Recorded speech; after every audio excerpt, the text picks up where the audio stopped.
Mercedes has a longer Grand Prix history than any other constructor. Although it wasn't around for the start of the World Championship as Ferrari was in 1950, the Silver Arrows had long since established its legendary status before the Second World War.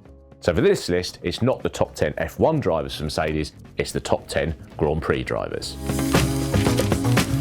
Gentlemen, a short view back to the past. Number 10, Luigi Fasoli. The fiery Italian, in terms of ability, should probably be higher up on this list, but his time at Mercedes was tumultuous. He was brought in for 1934 when the Silver Arrows came back to Grand Prix racing and they weren't sure of the health of Rudolf Caracciola. He won 3 major races but almost immediately came into conflict with team manager Alfred Neubauer. There was some more success in 1935 and he brilliantly won the Monaco Grand Prix, but he also showed his temperamental side by walking out in the middle of the race in Belgium due to a row over team orders, and really he never fitted the Mercedes mould.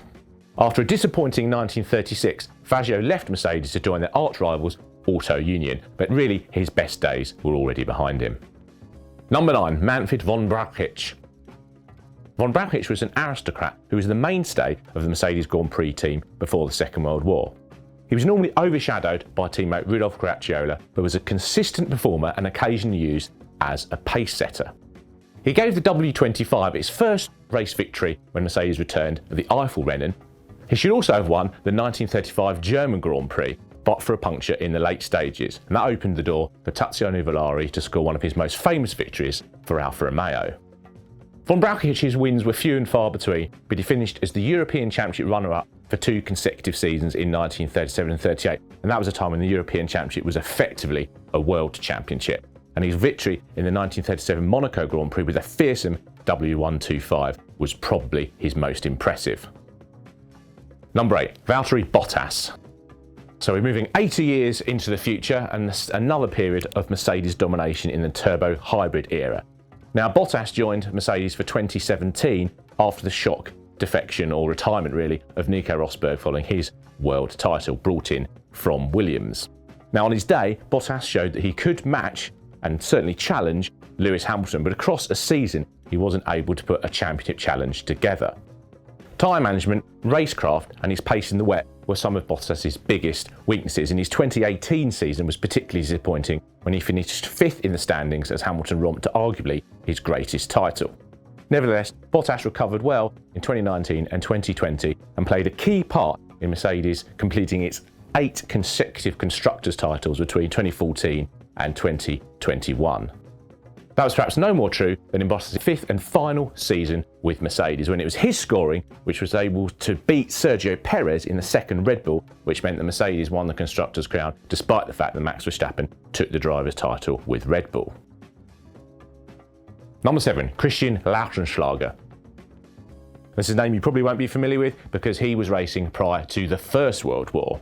He actually had many jobs at Daimler-Benz over the years, including machinist, mechanic, co-driver, and got his opportunity to race for Mercedes as opposed to Mercedes-Benz. I hadn't even joined at this point for the 1908 French Grand Prix. And in those days, that was effectively a one-race World Championship. And he won. But he's actually on this list more for the second victory he took, which was the 1914 French Grand Prix. Mercedes' preparation for the 1914 race was meticulous, and they had 5 cars ranging against the main challengers from Peugeot.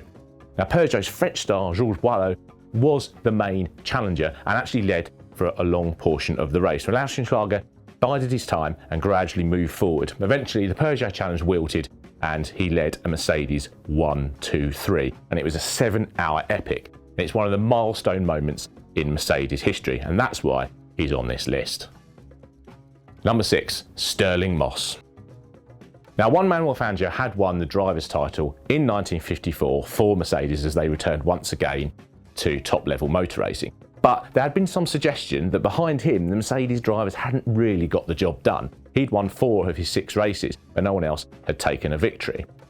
Alfred Neubauer had been impressed by Stirling Moss and his performances in a privateer Maserati 250F, and he joined Fangio for 1955, creating one of F1's first super teams.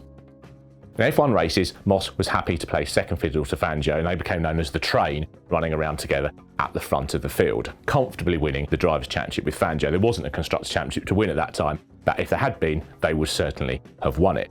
Moss was faster in sports cars and he really led the way in the 300 SLR as they also won the World Sports Car Championship. Moss did also get his first World Championship Grand Prix victory with Mercedes at Aintree at the 1955 British Grand Prix. He was never quite sure whether Fangio let him win or not, but he did lead a Mercedes 1, 2, 3, 4, and one of only 2 constructors to have managed that in the history of the World Championship. Number 5, Nico Rosberg. Now, Rosberg joined Mercedes in 2010 when, once again, Mercedes returned to Formula 1, although it was kind of the Brawn team from the year before that had won the World Championship with Jenson Button. Now, it's difficult to get a gauge on Rosberg at this point because he was teamed with Michael Schumacher in his second career, and I think most people would agree Schuey wasn't quite the same level as he had been in his first career.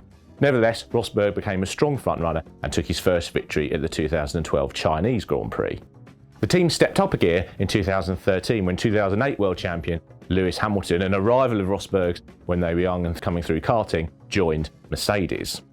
Of course, they then had the package to beat when the turbo hybrid era began in 2014, and for the next 3 years it was really Hamilton versus Rosberg for the title. And by and large, Hamilton had a marginal but significant advantage over Rosberg across those first 2 seasons and won the World Championship. But Rosberg started 2016 with 4 straight wins. He knew it was his opportunity, and that was helped by the fact that Hamilton combined some poor starts with some bad luck with reliability, and Rosberg edged enough ahead in the points not to be caught despite Hamilton's late charge at the end of the season. That included putting up with intense pressure at the 2016 Abu Dhabi finale, in which Lewis Hamilton tried to back Rosberg into the chasing pack. Rosberg held his nerve, took the second place he needed, and promptly retired as world champion, much to Hamilton's irritation.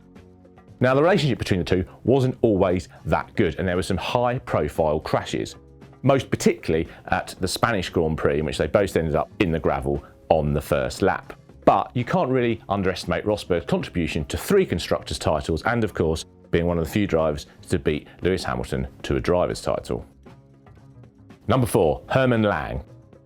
Now, Hermann Lang was a mechanic who worked his way up the ranks, which didn't please some of the more aristocratic members of the pre-war Mercedes team.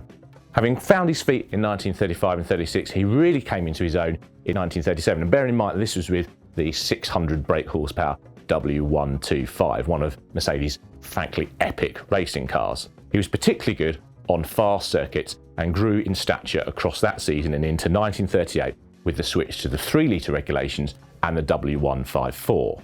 He was particularly good at high-speed circuits and actually won the Avis Rennen in a special streamlined version of the W125 at an average speed of 160 miles an hour, so much faster than any current Grand Prix circuits.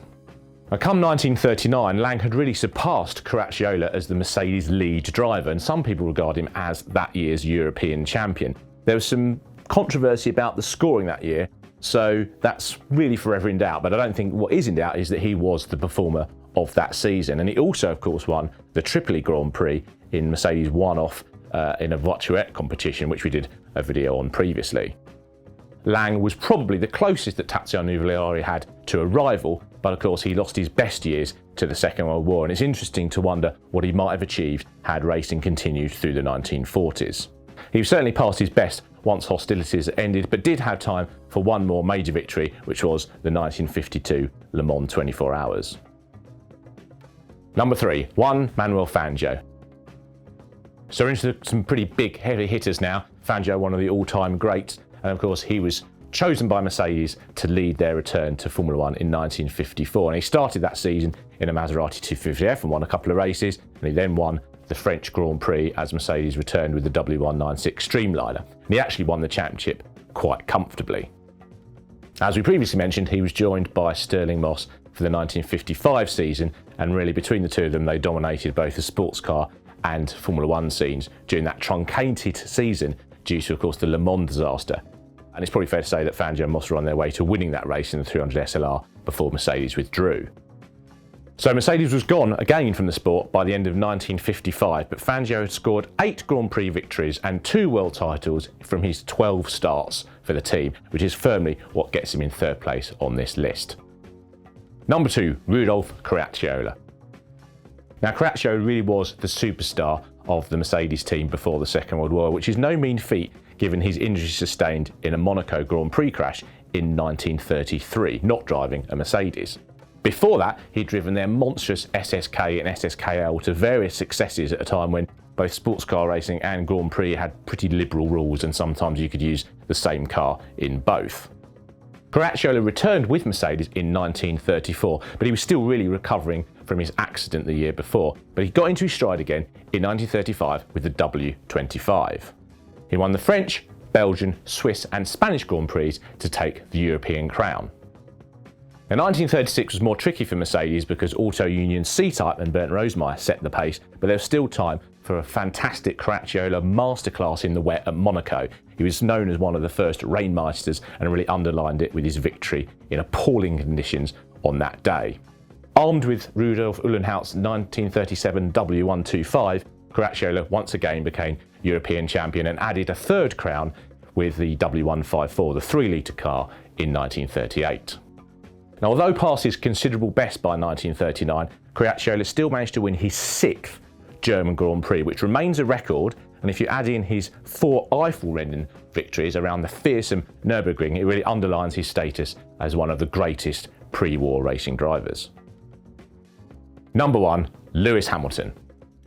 82 wins and 6 titles make Hamilton one of the most successful drivers of all time, and those numbers are the greatest for any one driver in any one team, surpassing even the great Michael Schumacher at Ferrari. Now, some thought that Hamilton's decision to leave McLaren and join Mercedes at the end of 2012 into 2013 was a mistake, but I think history shows that that was very much not the case.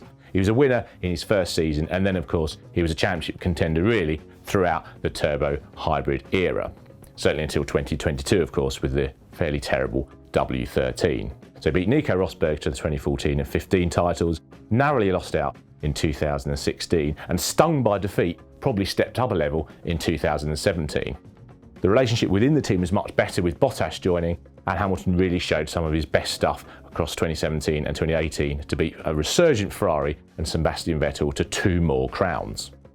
Ferrari and Red Bull got closer in terms of pace in 2019, but really they weren't able to put together a consistent challenge. So once again, Hamilton took the title, winning the W11 in 2020, which stands out as one of the fastest Grand Prix cars of all time and probably Mercedes' greatest. He absolutely smashed the opposition. With the W11, Hamilton scored one of the great pole positions at Spa, a lap record-breaking speed at Monza, and scored one of his greatest victories ever in Turkey.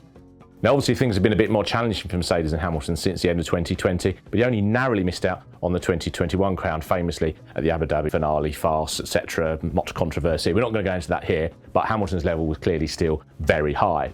And it still remains to be seen whether he's actually passed his best. I think he probably is, but he could still add an 8th world title if Mercedes can bounce back from their mediocre 2022 season.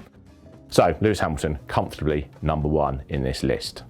If you like this video, please remember to hit the like and subscribe buttons, and do take a look at Motorsport TV for some other great motorsport videos.